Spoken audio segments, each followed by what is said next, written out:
So earlier today, Dying Light's 10th anniversary stream happened, and I recorded my reaction as well as overall thoughts of what I've seen. Makes me very excited for the future of the franchise and everything. I'm gonna go over mainly specific parts and clip like some highlights from the stream that I've seen watching.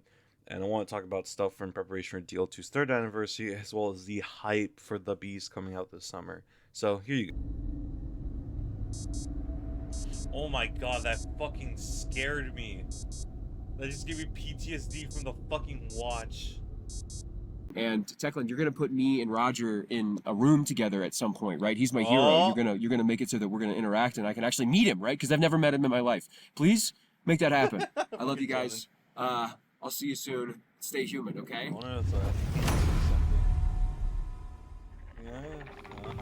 To the whole Haran city from this antenna.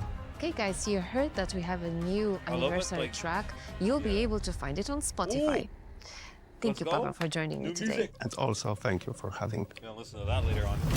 You can kind of hear in the background too, it's like remixed. The anniversary composition is just one of many things prepared for our celebrations. And there is more reasons to celebrate, as I have something we've been waiting until this stream to announce. The Dying Light franchise has officially hit over 45 million players.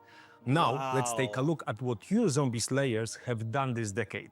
That's a lot. I didn't think that many people. And now, anniversary celebrations. Let's kick it off with Dying Light. Starting today, you can enjoy Hyper Mode and double XP and complete goals that will reward you with golden weapons. And for the next 4 weeks, we'll be bringing back more fan-favorite events and more goals. So send your enemies flying and check back in the next week to see what awaits. And there's more. Right now, you'll be able to claim a 10th anniversary skin bundle as a free DLC for a limited time. And on top of this, there is a section of items being added to the armory, so head to the Pilgrim Outpost to check them out. But that's still not all. Even after 10 years, we are working on a new update for the game. It still looks great, but we wanted to squeeze a little bit more out of it. Free for all Dying Light owners, the 10th anniversary update will increase the visual quality and will feature a remastered soundtrack, including the new composition by Paweł Błaszczak. The update will be available very soon, so follow us on social media to be the first to check it out when it drops. Okay. And of course, we haven't forgotten that Dying Light to Stay Human is also celebrating its third anniversary next week. Starting on the 5th, over the next 3 weeks, we'll be tasking you with completing anniversary bounties on Pilgrim Outpost for exclusive rewards from the original Dying Light. And on February 19th, we will release the anniversary update that brings back the Tower Raid. And this time, it's going to be permanent and accessible directly from the main menu.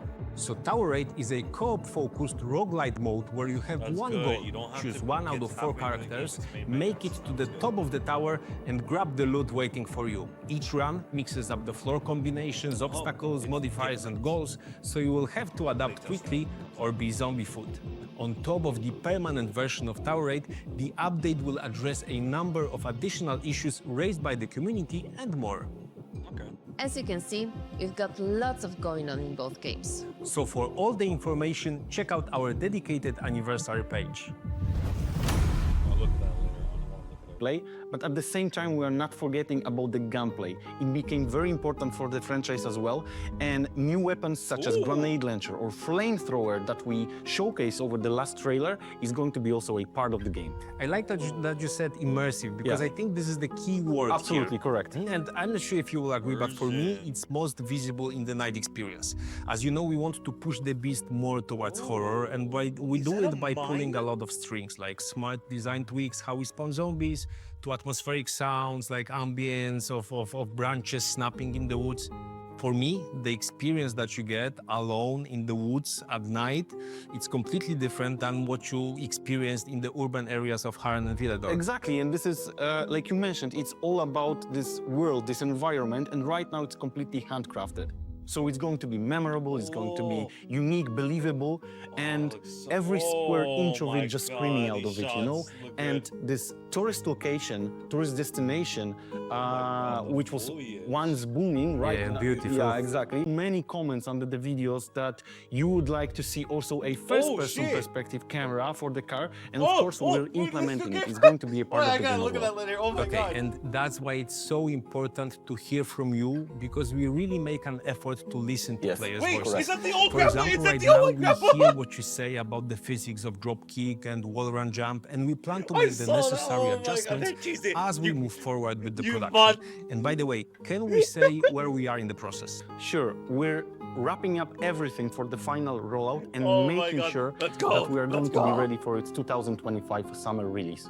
And I know that many of you are super Oh. excited to see and hear Kyle again, and I have a short update on that. We have just finished recordings of Kyle's dialogues, of course, with the voice of Roger Craig Smith, and we'll soon have them implemented in the game.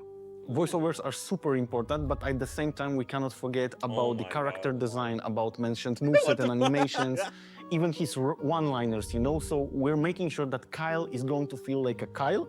And actually, Sexy I Kyle. must tell you that Right? Exactly. The future of the franchise. Maybe it's not something you were expecting, so think of it as an anniversary surprise.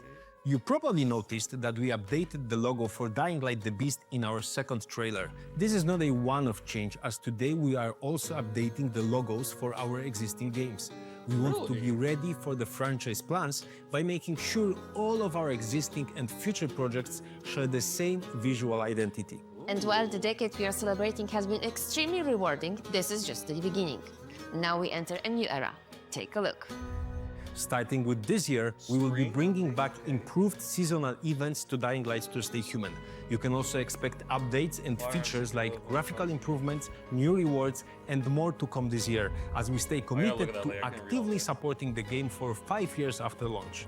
Millions of Dying Light fans would like to explore this universe through other formats. We're excited to announce that together with our partners, we are working on a second board game, new Dying Light comics, and some cool merch. Did I mention Volatile Plushie? You didn't, but it's Oh! very cool. Yeah, we are committed to bringing this zombie Volatile Plushie, franchise to I need even it. more people. This year, we are also releasing Dying Light the Beast, the next major game and the evolution of the Dying Light formula. But we are not stopping in 2025. In fact, we are already hard at work on what will come next. We have games in the Dying Light franchise across different platforms already in development or in concept and planning phases. Our no, goal it's not is the to make Switch. sure that Dying Light fans constantly have fresh zombie experiences to look forward to. We will share more about these long-term plans after the launch of the Beast. There's certainly never been a better time to be a Dying Light fan. And thank you Alright. for being one. Timon, any final words? Of course, thank you, all of you, for being part of this journey with us. Here is to 10 more years. Cheers! Na zdrowie! Chills.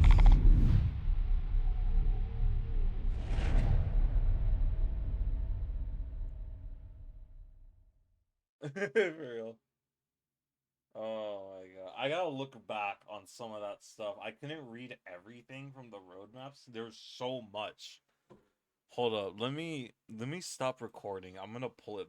So obviously there's a lot to talk about here in the updates for this game and the roadmaps. I do want to first talk about Dying Light 1's roadmap as well as DL2 afterwards. It's such a good thing for Dying Light 1 getting most of the spotlight this streamed in DL2, since DL2s will be coming around in February 19th for its 3rd anniversary. It is really cool though that we're getting Hyper Mode back, Low Gravity, Super Crane, and Vile Rush. I think these are all cool events.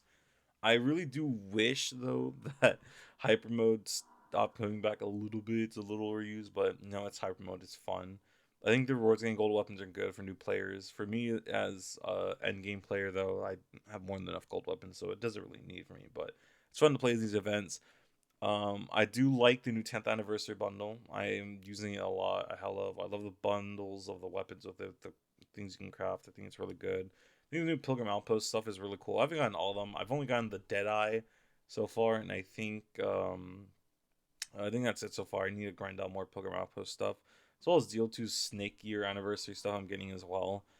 I do think the new rewards for Pilgrim Outpost in terms of new bounty coming from February 5th to last all the way to February 26th are really cool. I like that we're getting, I believe it's 2 new weapons for the first week of the new charms, as well as a new assault rifle and a new charm. And then obviously on that 3rd week is when Tower Raid will come back permanently, which I will be doing a video on. I hope it's really improved and everything and it's different. I'm ready to see how it is, as well as the 3rd anniversary, what else they fixed, come with the patches. But I think in terms of these next couple weeks is a really good week to be playing Dying Light 1 and 2. And if you haven't played Dying Light 1 and 2 and somehow you're seeing this video, or you have friends that love Dying Light or interested in Dying Light, it's good hell to get them the game right now, since Dying Light 1's only $5 and Dying Light 2's only $20. So it's a hell of a time right now to get these games on sale, especially with all the content on them you can play with your friends. And I want to go over next Dying Light 2's roadmap. I've noticed a lot of interesting stuff on there. I'm glad that seasonal events are coming back. My biggest worry when they announced the Beast was that events are going to get tailored a lot to being only 3 a year, which they did say was going to happen for the whole thing during the Beast. But then I look at the roadmap, we're getting a spring event and a summer event, which I believe the summer event's probably going to be an event around mainly for the Beast. Like, it's going to happen before the Beast, and after that event's over, that's when the Beast comes out. Probably like to get entitled and ready for it. Halloween event, that's good. Christmas event, that's expected. Yeah, that's good. And if you look at the bottom, there showcases new weapons, which I think Backboard Film actually pointed out in his video, where it looks like a flamethrower from the Beast, which if it is cool, if it comes back in DL1, I think that'd be cool. Definitely more weapon variety. It fits the game aesthetic of DL2s a lot, like how the Scorpio is now. I hope it's not through bounties. That sucked. They're probably going to put it in Jai's thing, which is going to suck. Either that or it's going to be during an anniversary thing. I think prologue fixes are really good, especially for new players as well to come in to experience the game and to teach them more.